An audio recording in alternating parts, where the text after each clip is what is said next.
Alright guys, so this is one of my first videos. I've been looking at different videos on YouTube because I wanted to do the 900 watt heater element upgrade on my Bradley 4 rack. So I just got that in, ordered it off Amazon, shipped through Granger, ironically. So there she is.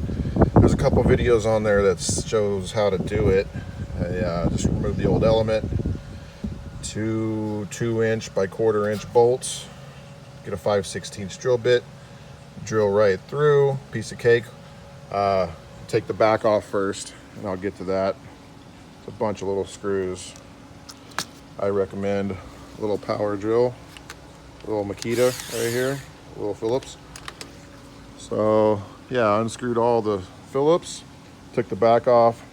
You can see the bolts here. I actually had to trim out some insulation for the bolt and washer to fit in there. So most of you guys that are doing this have seen the videos on how to. I just lined it up in between the existing ceramic, which fits perfectly, as you can see. And then just kind of made a mark using my drill bit right through there, and everything lined up perfectly. Put the heat shield back on. Just be careful not to pinch your wires. And one note on the wires, I did a lot of reading. Some guys said, you know, change the wiring, do not change the wiring. I figured, hey, I got it apart. So I ordered this high temp wire, good to 450 degrees Celsius, which is, I don't know, a lot in Fahrenheit. So yeah, it comes in 10 feet. It was plenty. It's 14 gauge. And then I also have these heat shrink connectors here that have all kinds. Everything's ordered on Amazon. And what I did for the connector, sorry for the back and forth, for in here I actually stripped the heat shrink insulation, the heat shrink off the connector, because the heat shrink I believe is good to 250 or 260 Fahrenheit. So yeah, I just cut it off, and then I used the existing heat shield, not that I need it since it's high temp wire, but the old heat shield that was on the existing wire, I just slid that off the old stuff and put it on the new. And then screwed my deflector back on, and it's good to go. So back here, I replaced all the wiring, everything but the ground, which I feel that's acceptable.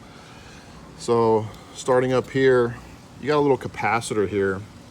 And what I did is it's crimped onto the existing wire.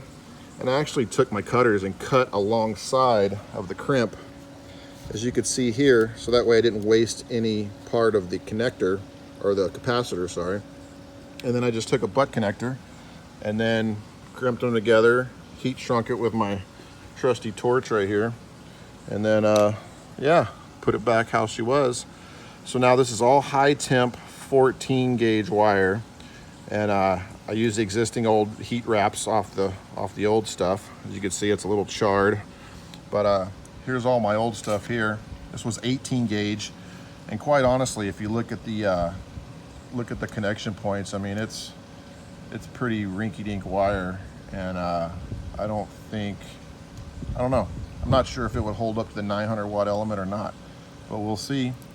And also, I did upgrade to the new Wi-Fi Auber, so I'm curious to check that out. And also, I got some new puck savers because I was having trouble with the old ones getting caught up on the puck burner. So the new ones are actually rounded off, so they're supposed to just slide right up and not get caught on the transfer from the dispenser to the burning plate itself. So I'm curious to give those a shot too. So I'm just gonna button everything back up, screw up the back again, and here's what I did is I just trimmed the insulation off. That's what you end up with, a connector with none of the plastic on there. It's PVC, heat shrink.